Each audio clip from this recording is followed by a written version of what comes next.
soal Al-Kahfi ni, dia ada 4 stesen immigration yang dia akan cek keimanan kau setiap minggu. Sebab tu Al-Kahfi kita baca setiap minggu untuk cek. Immigration pertama, aku buat tak dosa ni? Aku buat tak fitnah ni? Okey, aku selamat. Go to kisah kedua. Go to kisah ketiga. Go to kisah keempat. Dan keempat-empat kisah ini, 4 immigration ini adalah berkaitan dengan fitnah Dajjal. Sebab Dajjal akan bawa ikut 4 senjata ni.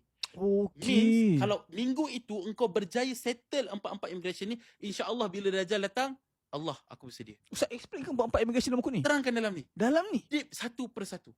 Yo. So kalau orang baca dan amal apa yang ada dalam buku ni, insya-Allah orang tak akan terkena fitnah Dajjal lah. InsyaAllah kalau mereka faham dengan ilmu dan amal.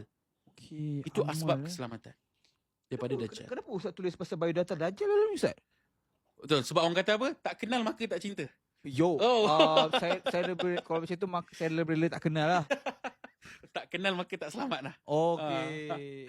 Kan, kita dah kenal, kita nak selamat daripada Dajjal ni, kita kenal dia dulu. Macam mana dia datang, apa yang dia akan buat, apa fitnah dia.